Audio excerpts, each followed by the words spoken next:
Rikthehemi bashkë në pjesën e dytë të emisionit, jemi bashkë në transmetim të drejtë për drejtë në News 24, është emisioni Kjo javë, ju ndiqni edhe përmes fleshit reagimin e zotit Rama, kryeministrit vendit për sa i takon protestës së opozitës. Është një shënim i ditës sipas zotit Rama i gjatë në fakt, po nis vetëm 2 paragrafët e parë. Të gjithë demokratëve të zakonshëm që e duan Shqipërinë njësoj si unë, si ne të tjerët që si jemi votues Partisë Demokratike, kam dëshirë të them vëllazërisht sot, mos u likshtoni. Pamja gjysmë zbrazët e bulevardit sot më trishtoi dhe mua, jo më ju, më trishtoj, sepse pavarësisht se jam kundërshtar natyral i Partisë Demokratike, nuk ndjem as pak mirë që një parti e madhe shqiptare është katandisur sot në një fantazëm të jetës son politike. Këto e të tjera shkruan zoti Rama në statusin e tij, cilin ju do ta keni mundësinë ta ndiqni edhe përmes kronikave tona televizive. Jam në studio tani në transmetim të drejtë për drejtë me analistin, publicistin zotin Fatos Lubonja.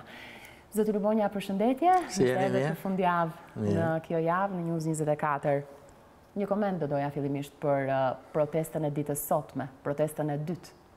Tha se doja një koment për këtë komentin e Ramës. Më pas, komentin e zotit Rama. Fillimisht një këndvështrimi juaj i përgjithshëm. Këndvështrimi i përgjithshëm është ky që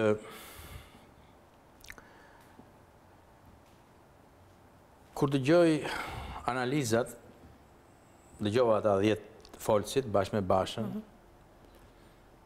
ndaj analizën dhe shqetësimin që shprehin ata. Për gjitha ato gjëra që tashmë janë bërë sindroma e njohur e Shqipërisë, oligarkia, kanabizimi, krimi, mungesa e shpresës e tjera e tjera. Kjo është pjesa e parë që e ndaj dhe mendoj që duhet protestuar për këtë.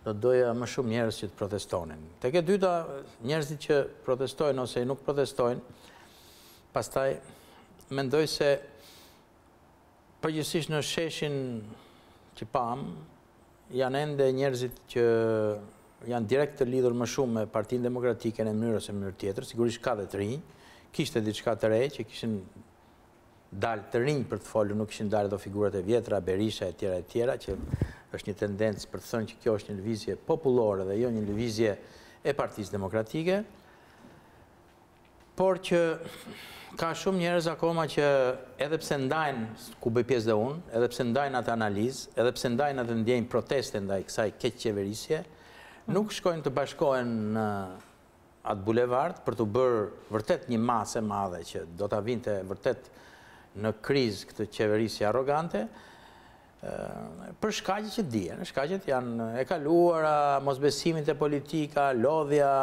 njerëzve, fakti se premtime, rilindja, republika, e re, e tjera janë bërë tashmë, si me dhënë, slogane të cilat njerëzit i kanë dëgjuar shpeshherë dhe kur i kanë parë në pushtet protagonistët e tyre, kanë parë që të bëjnë të kundërtën e asaj që kanë premtuar, dhe besoj se kjo ndikon, ndoshta edhe bashkë me vapën, që të mos ketë akoma një frym mbar popullore në këtë protestë. Por e treta e vërteta do të shprehej zoti Basha, zoti Berisha për protestën e ardhshme, nuk e di se çfarë pritshmërish mund të kemi për një protestë të tretë dhe si do të shkonte ajo.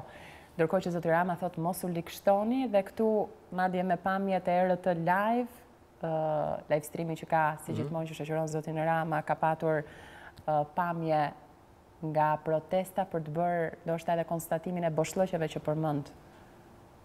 Po Rama e dëgjova pas komentin e Ramës për gjitha që duan Shqipërinë, thotë kjo ishte një gjë e trishtuar, unë nuk besoj se Rama e do Shqipërinë, Rama do vetëm veten e vet, edhe atë bandën që ka rreth e rrotull, unë kështu mendoj. Po të donte Shqipërinë nuk e kanabizonte, pra nuk inkurajonte krimin, nuk fuste kriminalët në parlament, dëgjonte njerëzit që i thonë shiko se njerëzit më të përgjegjshëm që i thonë shiko se jeni në një rrugë gabuar, që Shqipëria nuk ndërtohet vetëm as me arrogancë, po ndërtohet me bashkëpunim me njerëzit. Pra kjo është thjesht një kundërpërgjigje dhe politikës tonë i ka leverdisur vazhdimisht ky polarizim për ta kthyer në 2 llogore, pra një llogore e majorancës, një llogore e opozitës ose viceversa, siç kanë ndruar rolet, dhe për të mos lënë asgjë, asnjë zë kritik atje. Nga njëherë ajo që është e vërteta e Shqipërisë ndoshta nuk duket aq shumë në këto manifestime të mëdha, po duket tek ata njerëzit që rrinë në shtëpi, tek ata njerëzit që e vuajnë këtë poshtërim, që vuajnë këtë mungesë sigurie Dhe Rama duhet bënte mirë që dëgjonte edhe ata, dhe unë mendoj që në qoftë se do të ishte vërtet Partia Demokratike një forcë e re, një forcë lëvizje e re, që do të ngjallte shpresë, nuk do të kishte mbrapa atë background që ka, dy herë qeverisje, gjysmën e kohës të këtyre 25 vjetëve. Sot Rama do të kishte përpara në një bulevard, në një lëvizje të re, një lëvizje që do të ishte shumë e frikshme për të, që do të ikte nga kryeministria me vrap. Pra, pikërisht kjo lëvizje që kërkon gjithmonë zoti Berisha dhe e thekson. Pak më parë në këtë studio, zoti Lubonja, ishte zoti Ristani, nuk e di sa patët mundësi ta ndiqnit. Është shprehur se Partia Demokratike hyn në zgjedhje me Ramën kryeministër nëse aplikohet votimi dhe numërimi elektronik. Në të kundërt, qeveri teknike. Mos ndoshta është ky një mesazh për një ujdi tjetër? Si njeri që nuk bëj pjesë as të Partia Demokratike, as të Partia Socialiste, kam kontradiktat e mia lidhur me atë se qa është më e mira. Pra, një futje e Partisë Demokratike në zgjedhje, qoftë edhe me këtë lloj, po themi, kompromisi, që do të ishte një histori e parë, në kuptimin që tek ne jashtë të quajtura lojë demokratike, pozit, majorancë, opozit, e tjera, ka 25 vjetë që ndrohen dhe situata nuk ka sjell asgjë, sepse demokracia tek ne është thjesht një fasadë, kjo korniza. Mbrapa fasadës, siç e dim, veprojnë pazaret e peshkut dhe pazaret e ngjallave dhe pazaret e krimit, kupton?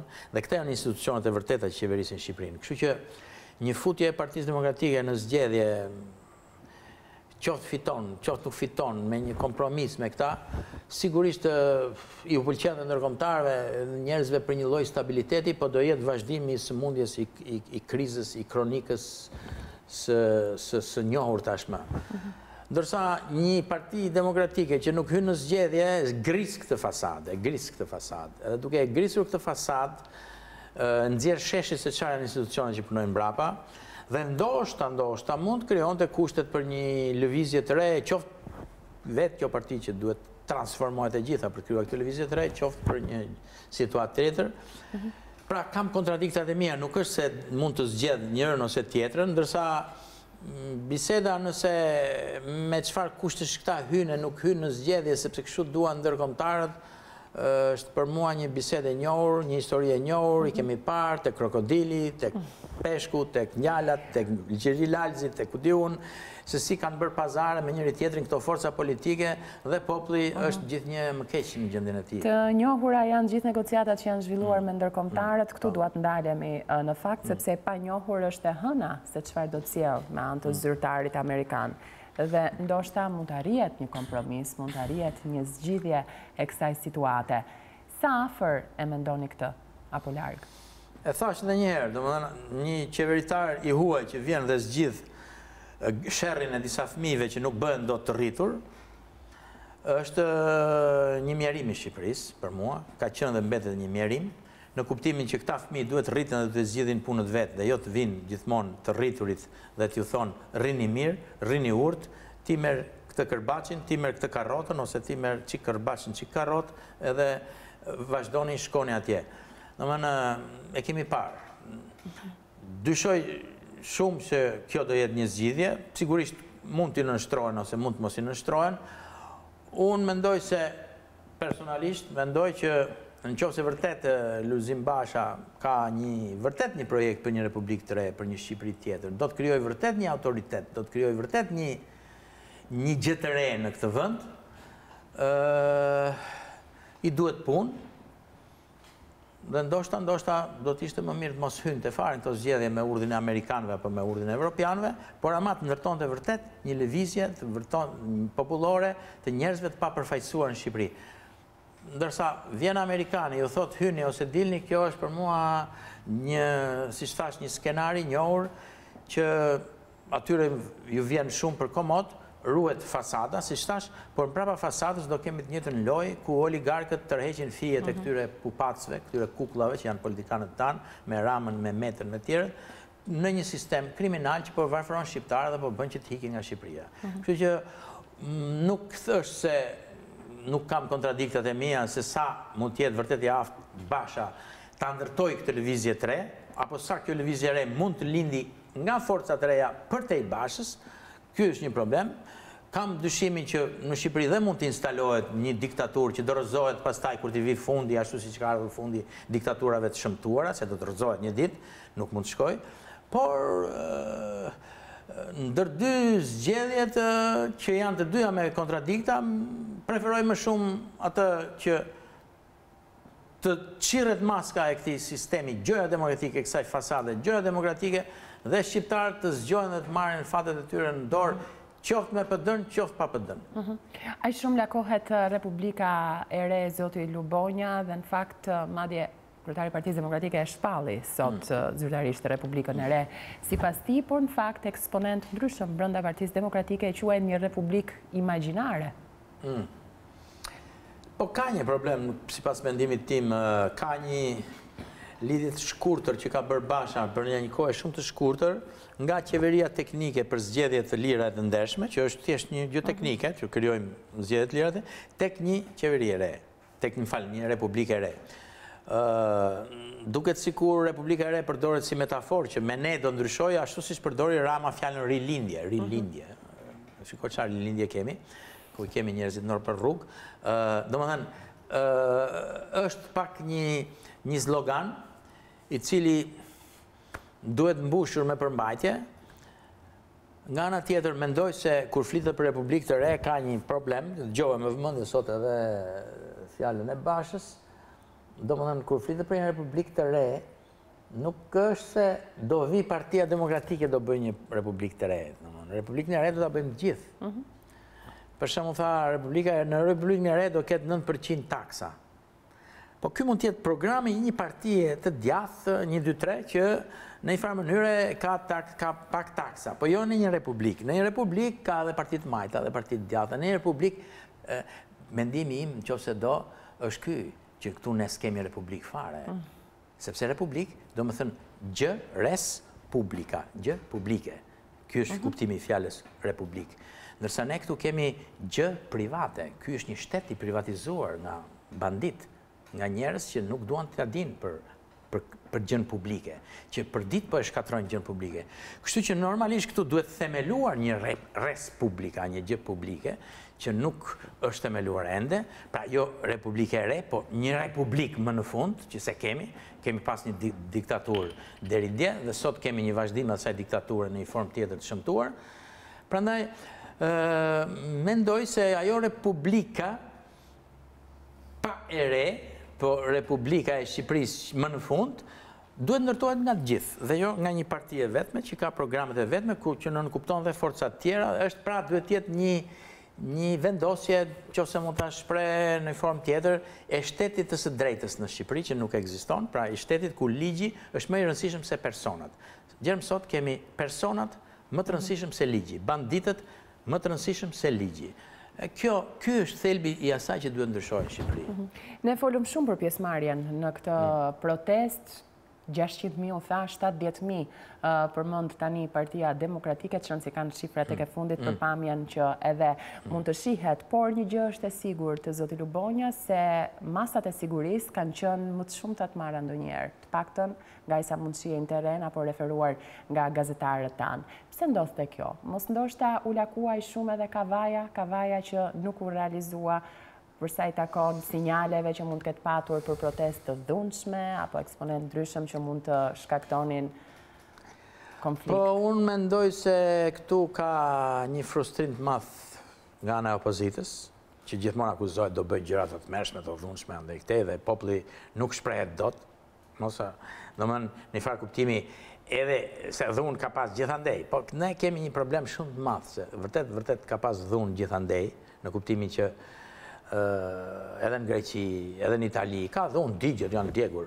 Po aty ka një dallim që është i rëndësishëm, mendoj unë, që gjithsesi ka shtet të së drejtës. Policia nuk është e qeverisë. Policia vepron si polici, shteti vepron si shtet. Nuk vepron, ka rastet, kuptojmë, edhe atje nuk është krejtësisht e pastër, po gjithsesi, ndërsa këtu problemi i madh i dhunës është sepse policia është e qeverisë, e majorancës. nuk është asnjë anse. Dhe në këto raste duket sikur opozita dhe majoranca bëjnë ndeshje, bëjnë një luftë civile pastaj, pa shtet të së drejtë, si thash, sepse mungon arbitri.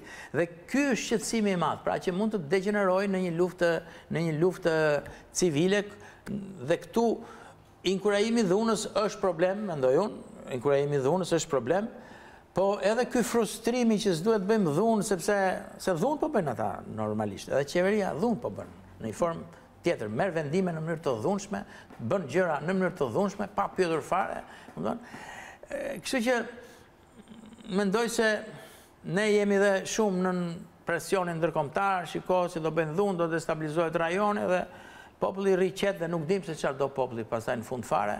Sigurisht unë mendoj se po të kishte vërtet një zemërim popullor aty në kuptimin që nuk do të ishin thjesht militantët e PD-s që janë të zemëruar, padyshim, janë të frustruar, po të ishte shprehur aty edhe zemërimi popullor i mbështetur në një forcë politike e cila është një forcë e re që do të rrëzojë këtë kast, atëherë mund të kishte dhunë dhe mund të ishte edhe më legjitimuar dhe mendoj se probleme do kishte, po gjithsesi edhe me kështu lloj me dhunë edhe rrëzohen qeveri të tilla të korruptuara, të arrogante. Ju besoj i dini thirrjet e zotit Berisha apo jo për popullin, duke bërë thirrje popullit për ta rrëzuar qeverinë, nga ana tjetër ju shprehet se zotit Basha do t'i duhet shumë punë për të arritur rënjen e kastës, apo jo, por është në të vërtet në rrugën e duhur Partia Demokratike me zotin Basha dhe nëse do të kemi një dështim të asaj se çka kërkohet prej 85 ditësh e në vijim, a duhet të vijoj të qëndrojë zoti Basha në krye të Partisë Demokratike, duke qenë se edhe zgjedhjet në të janë afër?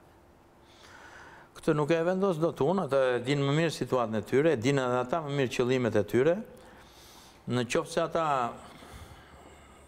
kanë pasur thjesht çështjen afat shkurtër, në kuptimin që si ta rrëzojmë këtë qeveri dhe si të bëjmë manovrimet e duhura për të rrëzuar këtë qeveri dhe për të marrë ne pushtetin, atëherë ndoshta besoj se mund të ketë shumë kritika për Bashën, qoftë se Basha ka pastaj një vizion tjetër, dhe këtë e din ata, nuk e di unë, që nuk ka rëndësi se ç'ndodh për në afat shkurt, sepse ai ka ndryshuar pak pozicion nga qeveria teknike, edhe sot e tha, nga qeveria teknike tani jemi tek Republika e Re. Po qeveria teknike, si thash, ishte një çështje teknike, nëse në themi se si mund të kemi zgjedhje të ndershme. Po zgjedhje të ndershme nuk do thotë automatikisht Republika e Re. Republika e Re kërkon shumë punë, shumë inspirim, shumë transformim, studim, reflektim, çfarë duhet bërë, programe. Në këtë aspekt, nëse Basha dhe ata që janë rrotull Bashës mendojnë se duan të hyjnë kësaj pune, jo thjesht për të marrë pushtetin nesër, po për të vërtet ndërtuar një republik, jo republik të re, siç thash, pra një republik, sepse s'kemi republik, kemi punë private këtu, s'kemi republik, gjë private, shtet privatizuar. Atëherë duhet rrugë gjatë, ndoshta Basha mund të jetë njeriu më i mirë për ta ndërtuar këtë, nëse vërtet ka këtë inspirim. Përndryshe do të lindin forca të reja. Gjithsesi një gjë publike e rëndësishme nuk lind vetëm nga një parti, do them unë, lind nga populli, ka forca tjera politike dhe mendoj se duhet të jetë një gjë që duhet përfshi gjithë popullin. Një parashikim, ne sigurisht nuk mund të mendojmë atë se çfarë do të ndodhi pasi ka edhe surpriza plot, apo jo. Po rreth të hënës, sepse shumë kushte lakon ditën e hënës. Se çfarë do thotë ajo amerikane? Po, a do jetë një ndërhyrje decizive, apo a do t'i ulë edhe një herë palët në diskutim bashkë, a do të ketë tjera negociata? Po unë nuk kam që bëj parashikim. Parashikimi im është që më së shumti ai mund të jetë njeri që do të bëj thirrje për parlament, për statu quo, për hyrjen në zgjedhje, për një opozitë, majorancë, për fasadën demokratike. Besoj se kjo do jetë thirrja e tyre me ndoshta ndonjë manovrim, ndonjë lëshim. Ndërkohë që ajo që më prekupon mua si qytetar, nuk besoj se është fare ose mund të jetë shumë pak në syrin e ndërkombëtarëve, nuk e shikoj fare këtë që po ndodh në Shqipëri, në syrin e tyre. Këtë fakt që në Shqipëri, duhet t'jesh kriminel, duhet t'jesh njeri që merresh me punë të pista që të mund të kesh sukses, që të mund t'jesh në pushtet, duhet bashkëpunosh me kriminel, duhet të, ku di unë, pra nuk më duket se këta ndërkombëtarët e kanë shumë në sy këtë punë, e quajnë si proces të ngadalshëm pas trimit Shqipërisë kur të kemi vdekur neve, sepse tek e fundit nuk ju dhem në shtëpinë, nuk ju dhem në kurrizën e tyre, nuk e kanë kurrizën e tyre. Kështu që parashikimi im është që ai ndoshta do bëj thirrje, ndërsa për sa i përket asaj se çfarë do bëj bash, a do të parashikoj dhe këtë, a do t'i nënshtrohet ndërkombëtarëve siç zakonisht janë nënshtruar politikanët tanë, apo jo? Këtu kam më dyshje, sepse them se gjithë kjo luftë me një nënshtrim kështu